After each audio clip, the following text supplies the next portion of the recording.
के करणी तज कथनी कथन, अज्ञानी दिन रात, ये कुकर जो भोकत फिरे, सुनी सुनाई बात।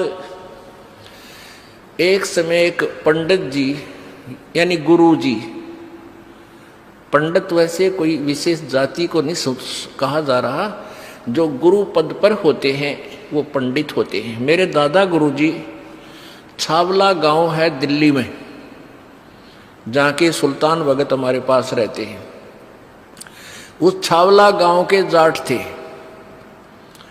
और उनको एक संत मिल गए। बचपन से 17-18 साल की उम्र में वो घर त्याग कर उनके साथ चले गए, काशी विद्यापीठ में पढ़ाई की तो वो पंडित कहलाए। खरखोदा के पास गोपालपुर में उन पंडित चिदानंद जी उनका नाम था और पंडित की उपाधि से वो सुशोभित थे। जाट होते हुए वो पंडित कहलाए। और मेरे गुरुदेव इस परंपरागत ब्राह्मण जाति से थे। गांव पैतावास बड़ा, जिला भिवानी, और भिवानी दादरी रोड पर 1 किलोमीटर जाते समय दादरी साइड में, राइट साइड में अंदर की तरफ बड़ा पैतावास, वहाँ के ब्राह्मण थे। ब्राह्मण कुल में जन्म था, लेकिन वो अपने आप को ब्राह्मण नहीं कहते थे, वो संत कहते थे।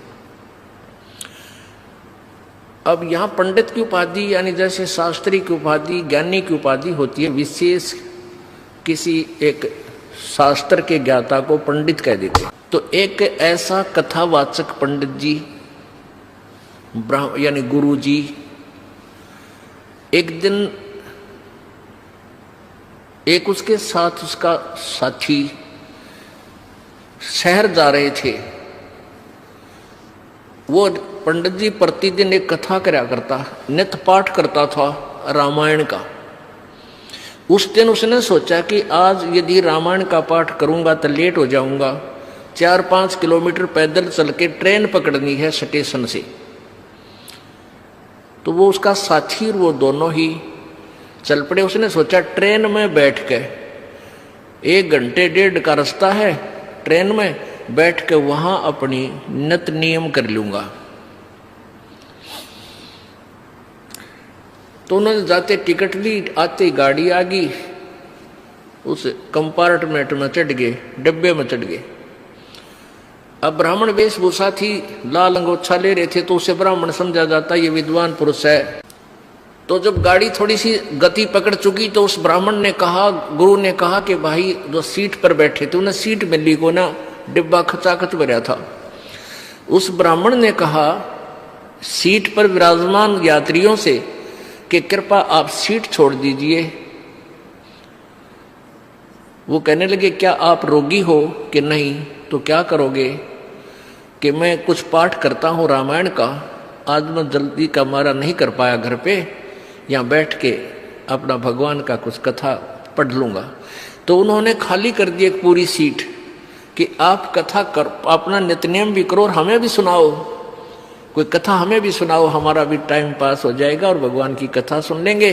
बड़ा सौभाग्य हुआ आप हमारे को कथावाचक मिल गए। अब पंडित जी ला गया सुनान।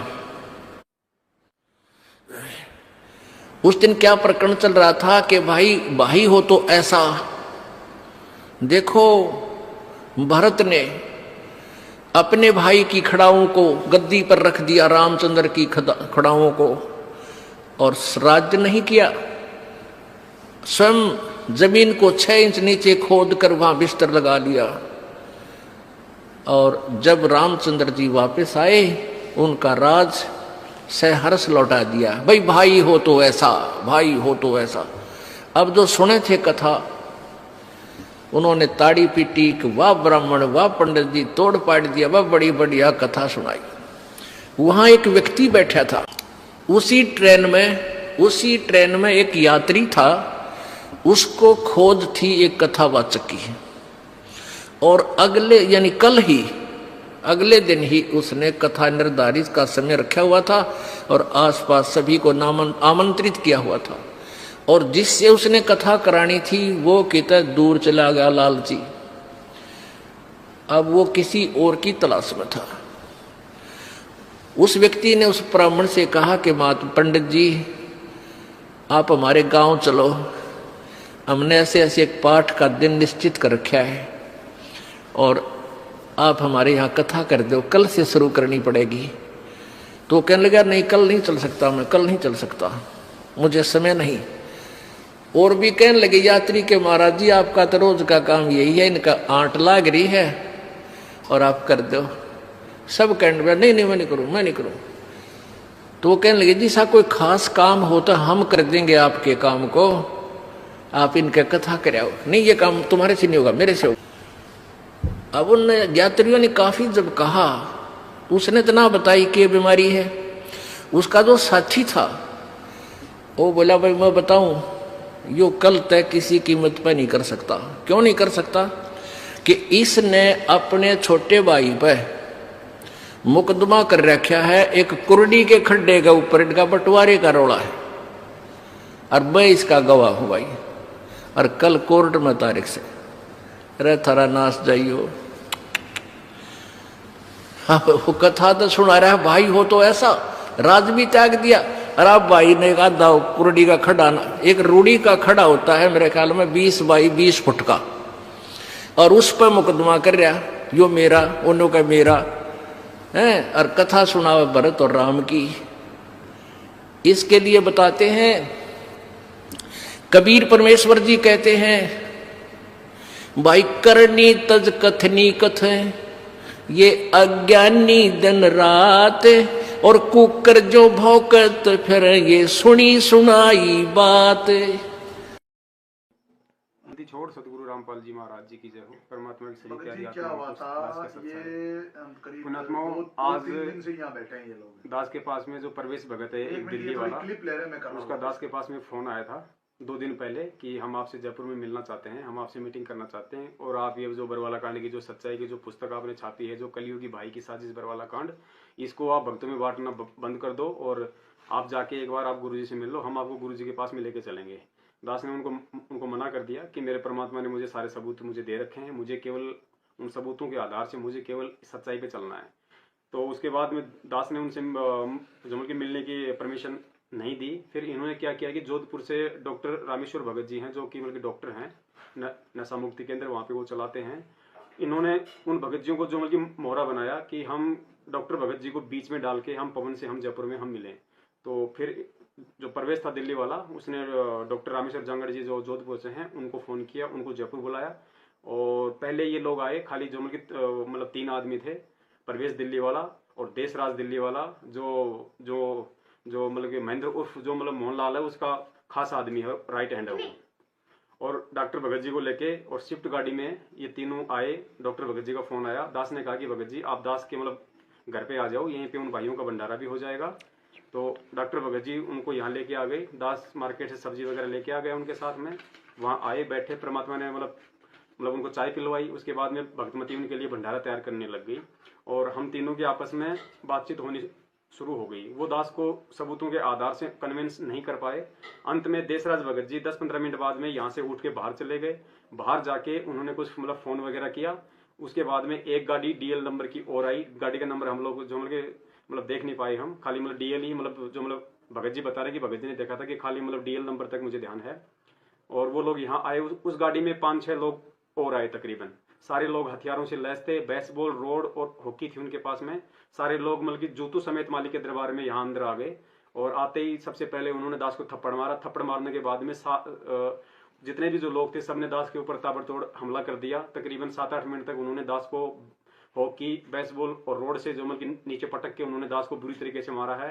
आज बंदी छोड़ का पंजा दास के हाथ पे था, वरना पुण्यात्माओं जिस तरीके से वो दास को मार रहे थे, जो मतलब भैंसा नहीं बच पाता, भैंसा भी उनकी मार से मर जाता है, लेकिन साहिब की दया थी। और बीच में जो अपने जो डॉक्टर भगत जी हैं उन्होंने दास का बीच बचाव किया, नहीं तो वरना स्टूल उठा के वो लोग दास के जो सर पे भी जो है मारने की पूरी कोशिश कर रहे थे वो लोग। अब दास आप जी को थोड़ा सा पुण्यात्मा दिखाना चाहेगा कि कहाँ कहाँ दास के जो है मतलब बेसबॉल वगैरह से जो चोटें आई है। पुण्यात्मा यहाँ उन लोगों ने मारा है, पीछे कुछ हो सकता है पीठ पे भी दास की चोटें पड़ी हों।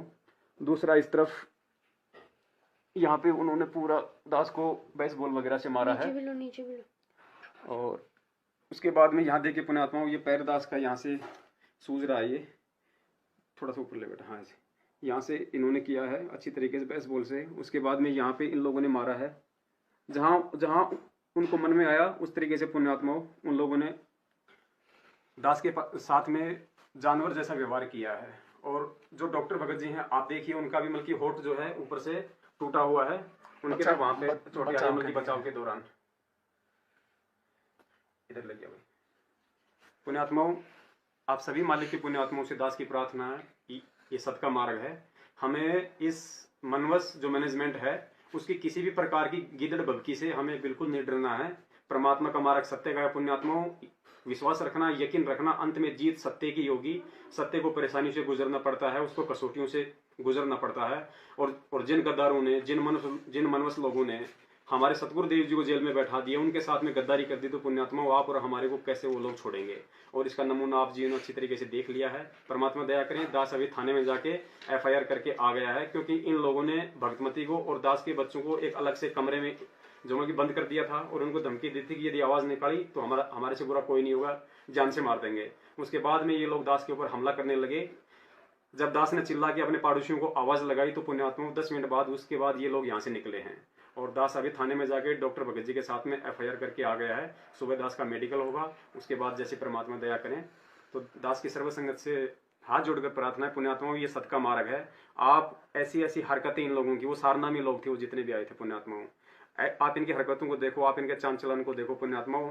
हमें केवल सच्चाई के जो मतलब मार्ग पे चलना है। आप जी से निवेदन है किसी भी तरीके से तन मन धन से आप इन मनवस लोगों का सहयोग जो बिल्कुल ना करें पुण्यात्माओं। हमारा यही पैसा और हमारा यही शारीरिक सहयोग गुरु जी को फंसाने में ये लोग काम में ले रहे हैं उल्टा।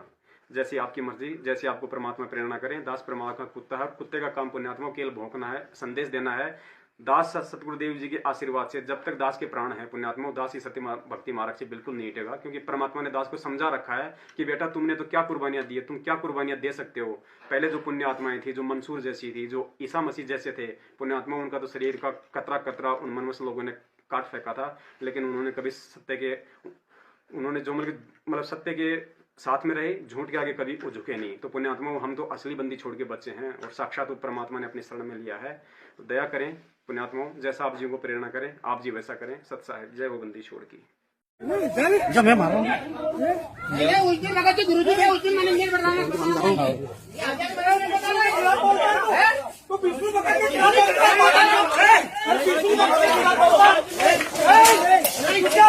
लेके आता